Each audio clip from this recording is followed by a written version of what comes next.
South India shopping మాల్లో blockbuster ఆషాఢం #1 kilo sale. Hello guys, welcome back to iDream Media. ఈరోజు మనతో ఉన్నారు చార్టెడ్ అకౌంటెంట్ అయిన లక్ష్మి గారు. అండ్ ఈరోజు మ్యామ్ బర్త్డే కూడా. సో మ్యామ్కి విష్ చేస్తూనే ఈరోజు మనం ఐటీఆర్ ఫైలింగ్ అంటే ఏంటి, ఐటీఆర్ ఫైలింగ్ టైం ఇది కదా, దీంట్లో డాక్యుమెంట్స్ గురించి, ఫామ్స్ గురించి, అలాగే చేస్తే వచ్చే బెనిఫిట్స్ గురించి, మరికొంతమందికి ఇది తెలియకపోవడం వల్ల వాళ్ళకి నోటీసెస్ కూడా వస్తున్నాయి. కాబట్టి దీనికి సంబంధించిన పూర్తి వివరాలు ఈరోజు తెలుసుకుందాం. చివరి వరకు చూడండి. Hi ma'am. Hi Virat. Happy birthday ma'am. Thank you.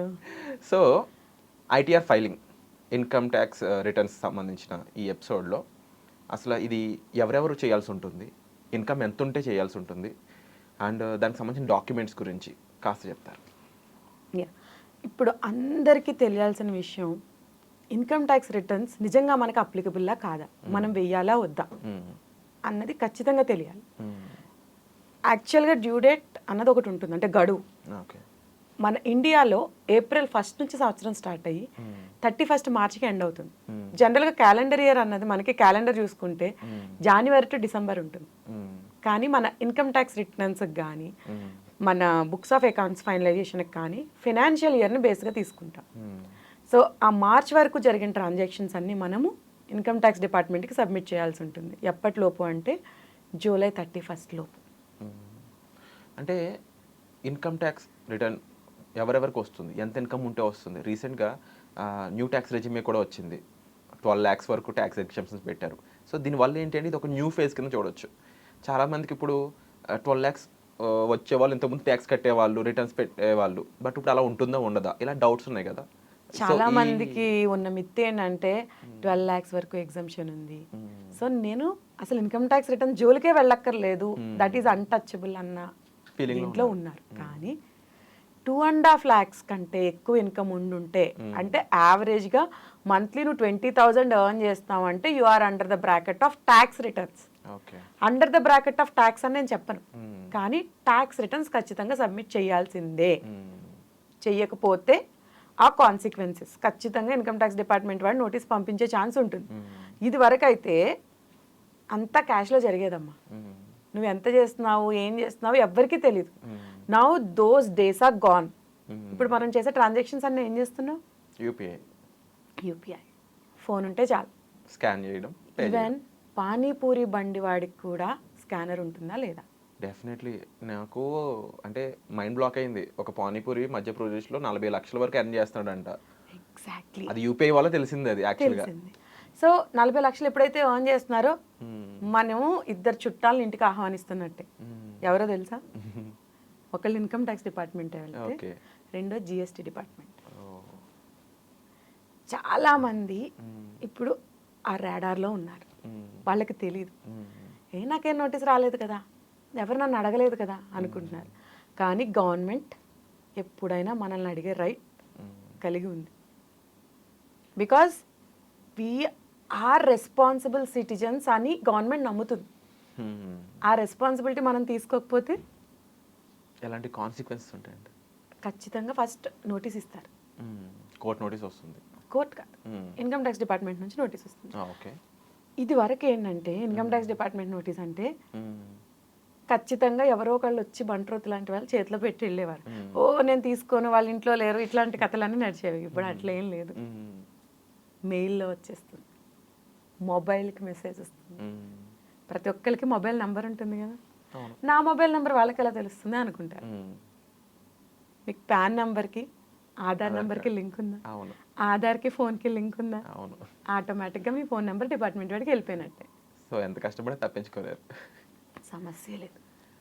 And ఈ ఐటీఆర్ ఫైలింగ్లో డాక్యుమెంట్స్ సంబంధించి అండ్ ఫామ్స్ చూస్ చేసుకోవడం కూడా వాళ్ళకి కాస్త కన్ఫ్యూజన్ ఉంటూ ఉంటుంది. ఇవన్నీ ఎందుకు వస్తాయంటే వాళ్ళు ఓన్గా చేసేసుకుందామని ఫిక్స్ అయినప్పుడు. జనరల్గా ఒక ప్రొఫెషనల్తో చేసేదానికి, ఓన్గా చేసుకోవడానికి చాలా డిఫరెన్సెస్ ఉంటాయి. ముందు దాని కాస్త దాని డిఫరెన్స్ చెప్తూనే వీటి గురించి చెప్తారు. ఇన్కమ్ ట్యాక్స్ రిటర్న్స్ అన్నది ఖచ్చితంగా ఒక ప్రొఫెషనల్ అప్రోచ్ చేయించుకోవాల్సిన అవసరం లేదు. అది సెల్ఫ్ చేసేసుకోవచ్చు. ఇప్పుడు మన ఇంట్లో ఇది వరకు డెలివరీస్ కూడా ఇంట్లోనే చేసేసారు. నేను ఇంట్లోనే పుట్టా, ఓకే. ఆ రోజులు అవి. ఈ రోజుల్లో అసలు ఇంట్లో డెలివరీస్ ఉన్నాయా? అదొక పెద్ద పాపం నిజంగా ట్రై చేస్తే కూడా. Punishable crime. Yes, exactly. చంపేద్దాం అనుకుంటున్నారా అంటారు. మరి ఆ రోజుల్లో అది కామన్. అవును, situation. Same thing here also. మనకి మనం చేసుకోవచ్చు, కానీ మనకు మొత్తం తెలుసా? తెలియకపోతే రేపొద్దున్న డిపార్ట్మెంట్ అడిగే క్వశ్చన్లు అన్నింటికి మనం ఆన్సరబుల్. మనం ఏమైనా యాక్ట్ చదువుకుని ఉన్నామా? అంటే నేను లేమ్యాన్ యాంగిల్లో మాట్లాడుతాను. అవునవును, ఇప్పుడు సాఫ్ట్వేర్ కూడా లేమైనా ఇది విషయంలో, అండ్ ఒక డాక్టర్ కూడా లేమైనా అవుతారు. ఎందుకంటే చాలా మంది ఏంటంటే చాట్ జీపీటీని అడిగేసి చేసేద్దాం అనుకుంటున్నారు, లేదా యూట్యూబ్ చూసి చేసేద్దాం అనుకుంటున్నారు. కానీ మేము ఎంత కష్టపడి ఎన్నాళ్ళు చదివితే ఈ పొజిషన్కి వచ్చాము. మేము ఎన్ని కేసులు చూస్తూ ఉంటాం రెగ్యులర్గా.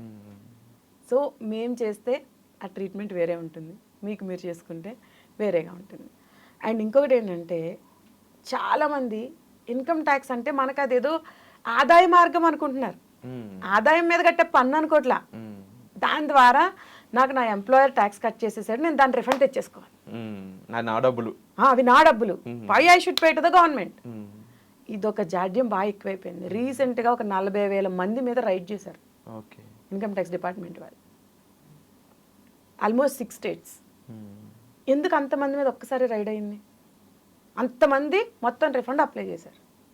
ఇదేంటి ఇంతమంది రిఫండ్ ఎందుకు అప్లై చేశారు? ఇప్పుడు నువ్వు ఆల్రెడీ ఏమైనా సేవింగ్స్ కానీ దానికి తగ్గ ప్లానింగ్ కానీ చేసుకుని ఉంటే నువ్వు కంపెనీ వాడికి చెప్తావు కదా, బాబు నాకు ట్యాక్స్ కట్ చేయొద్దు, నేను ఆల్రెడీ సేవ్ చేసి పెట్టుకున్నా అని. అక్కడేమో ట్యాక్స్ కట్ అవుతుంది, మళ్ళీ వీళ్ళేమో రిఫండ్ అప్లై చేస్తున్నారు. ఇదేంటి చిక్కుముడు అని కంపెనీ వాళ్ళని అడిగితే వాళ్ళకి ప్రొడ్యూస్ చేసిన డాక్యుమెంట్స్ అన్ని సబ్మిట్ చేశారు. ఇప్పుడు కల్ప్రిట్ ఎవరు? తప్పెవరిది? ఎంప్లాయీస్ది. ఆల్మోస్ట్ 1,000 crores 1000 కోట్ల ఎగ్జాక్ట్లీ డిమాండ్ ఇచ్చారు. అవన్నీ పనిషబుల్ అఫెన్సెస్. ఇవే పనులు అబ్రాడ్లో చేస్తారా?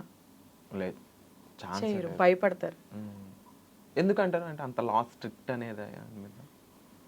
భరత్ అనే నేను మూవీ చూసారా? చూసాను. అందులో ఆయన ఏం చెప్తాడు? అకౌంటబిలిటీ అది లేదు మనకి. వచ్చినప్పుడు చూసుకుందాం, చేసినప్పుడు చూసుకుందాం, ఏమి అవ్వదు అన్న ధీమా. కానీ it effects you a lot. And what message you will give to the next generation? నువ్వు కష్టపడి సంపాదిస్తున్నావు, కానీ అంతే న్యాయంగా ట్యాక్స్ కూడా పే చేయాలి కదా. ఇండియా డెవలప్ అవ్వలేదు అంటే ఎలా అవుతుంది? ఇప్పుడు అమెరికా డెవలప్ అయిందంటే అక్కడ 50% వరకు కూడా మాట్లాడుకొని ట్యాక్స్ కడతారు. ఇక్కడ మనకు అంత ట్యాక్సులు లేవే, అయినా కూడా కట్టడానికి బాధ, స్వార్థం. కేవలం అంటే ఈ డబ్బులన్నీ నాకే యూజ్ అవుతాయి, నేనే యూజ్ చేసుకోవచ్చు, నా డబ్బులు కదా అని ఒక్క ప్రెజంప్షనే ఇలా చేస్తుందంటారు. ఇప్పుడు రోడ్లు ఎవరు యూజ్ చేస్తున్నారు? మనమే యూజ్ చేస్తున్నాం. ఫ్లైఓవర్స్ ఎవరు యూజ్ చేస్తున్నారు? ఇన్ఫ్రాస్ట్రక్చర్స్ ఎవరు యూజ్ చేస్తున్నారు? ఎయిర్పోర్ట్స్, ప్రతిదీ మనమే కదమ్మా. ఇప్పుడు అక్కడ ఇదివరకు, ఇప్పుడు సిస్టమ్ కాదు ఇది. ట్యాక్స్ అన్నది రాజుల కాలం నుంచి ఉంది కదా. అంటే మ్యామ్ నేను ఇంకోటి కూడా విన్నాను, సాలరీడ్ పర్సన్స్ ఎవరు కూడా ట్యాక్స్ని తప్పించుకోలేరు because of the employer and ఇది విన్నాను నేను. But most of the business man and at the same time కొంతమంది ఇప్పుడు మీరు చెప్పినట్టు స్మాల్ స్కేల్ సెల్లర్స్ ఉన్నారు, ఇలాంటి వాళ్ళు తప్పించుకుంటున్నారు ట్యాక్స్ల నుంచి, ట్యాక్స్ పేయర్స్కి అవ్వడం లేదు అని చెప్పేసి కూడా కొన్ని స్టేట్మెంట్స్, అది వెదర్ ట్రూ ఆర్ ఫాల్స్ అని నేను చెప్పట్లేదు, వినిపిస్తూ ఉన్నాయి. ఏమంటారు? హ్యావ్ దట్ బెనిఫిట్ గవర్నమెంటే ఇచ్చింది. ఇప్పుడు మీరు అన్నారు కదా 12 lakhs వరకు న్యూ ట్యాక్స్ రెజ్యూమ్లో అయితే ట్యాక్స్ లేదు అంటే up to 12 lakhs tax pay చేయక్కర్లేదు, 0. కానీ అదే బిజినెస్ పీపుల్కి ఎంత తెలుసా? Up to 3 crores if you are under the presumptive taxation. 3 crores వరకు అంతా నువ్వు బ్యాంక్లోనే చేసి ఉంటే ప్రెజంప్టివ్ ట్యాక్సెస్ అని ఉంటాయి. బ్యాంక్లో చేసిన 6% మాత్రమే నువ్వు డిక్లేర్ చేయాలి. 3 crores into 6% అంటే ఎంత? 18 lakhs. 18 lakhs మీద ఎంత ట్యాక్స్ అయితే అంత కట్టేస్తారు. బుక్స్ కూడా నువ్వు మెయింటైన్ చేయక్కర్లా. సో అంటే గవర్నమెంట్ ఏం చెప్తుంది? నువ్వు 3 కోట్ల వరకు నువ్వు ఏమైనా చేసుకో అంటుంది. అట్లాగే ఇక్కడ వీళ్ళని ఏమంటుంది? 12 లక్షల వరకు ఏమైనా చేసుకో అంటుంది. అప్పుడు నువ్వేం చేయాలి? బిజినెస్ పెట్టుకోవాలి. అట్లాగే ఇప్పుడు నేనున్నానమ్మా, నేను ఒక కార్ మెయింటైన్ చేస్తున్నాను. నేను ఆ కార్ దేనికోసం మెయింటైన్ చేస్తున్నాను? ట్రావెల్. దేనికోసం తిరుగుతా? నేను బయటకు వచ్చి ఆఫీస్ కోసం తిరుగుతా. నా కార్ ఆఫీస్లోనే బుక్ చేశా. దానికి అయ్యే మెయింటెనెన్స్ మొత్తం ఆఫీస్లోనే బుక్ చేస్తారు. అదే నువ్వు ఎంప్లాయీ అనుకో, నువ్వు కూడా అదే పని చేస్తావు, కానీ కానీ కంపెనీ ఇస్తుందా? ఇవ్వదు. అదే డిఫరెన్స్. వావ్. ఇవన్నీ ప్లానింగ్స్. అండ్ డెఫినెట్లీ ఇవి మన ఓన్గా తెలుసుకునే ఛాన్స్ అయితే అస్సలు లేదు. బట్ ఒక చార్టెడ్ అకౌంటెంట్ని, ఒక ప్రొఫెషనల్ని మీట్ అయితే ఇలాంటి విషయాలు మనకి క్లియర్గా అవగాహన చేస్తూ ఉంటారు. అండ్ అంతేకాకుండా మరీ ముఖ్యంగా ఒకసారి ఆలోచించండి, 12 లక్షలు నిజంగా సంపాదిస్తున్న వాళ్ళు సంవత్సరానికి చాలామంది ఉన్నారు ఇప్పుడు. ఎందుకంటే ఎంప్లాయ్మెంట్ వైజ్ అయి ఉండొచ్చు, ప్రొఫెషనల్గా చాలామందికి ఆ యాక్సెసిబిలిటీ ఉంది. బట్ ట్యాక్స్ గురించి చాలా విషయాలు తెలియక ఎంతో నష్టపోతున్నారు అనడంలో ఎటువంటి డౌట్ లేదు. అంతేకాకుండా మనం చేయని తప్పుకి మనకి నోటీస్ తీసుకోవడం ఎంతవరకు కరెక్ట్ అంటారు? దీన్ని చేయని తప్పు అనడం కంటే కూడా మనకి తెలియకపోవడం అని క్లియర్గా మెన్షన్ చేస్తాను నేను. సో ఈరోజు ముఖ్యంగా ఎపిసోడ్ అంతా కూడా మీకు అర్థమయ్యేటట్టు చెప్పడానికి ఐటీఆర్ ఫైలింగ్ అనేది కంపల్సరీ చేయాల్సి ఉంటుంది. దాన్ని ఒక రైట్ ప్రొఫెషనల్ ద్వారా చేసినట్లయితే మనకి వచ్చే బెనిఫిట్స్ కూడా మనకు అర్థమవుతాయి. సో ఇది మెయిన్ పాయింట్ అనమాట. Thank you so much ma'am, ITR filing సంబంధించి కొన్ని అవేర్నెస్ పాయింట్స్ మాకు అందజేసినందుకు. అండ్ మీకు ఐటీఆర్ ఫైలింగ్ అవసరం అని అనిపించినట్లయితే, లేదా నోటీస్ మీకు వచ్చినా కూడా ఇమీడియట్గా మీరు ఒక చార్టెడ్ అకౌంట్ని కలవడం చాలా ఇంపార్టెంట్ అండి. మ్యామ్ని మీట్ అవ్వాలనుకున్నట్లయితే డిస్ప్లే అవుతున్న నెంబర్స్ కాల్ చేసి మీరు డైరెక్ట్గా మ్యామ్ని మీట్ అవ్వచ్చు. కన్సల్టేషన్స్ ఓపెన్లో ఉన్నాయి. Thank you so much.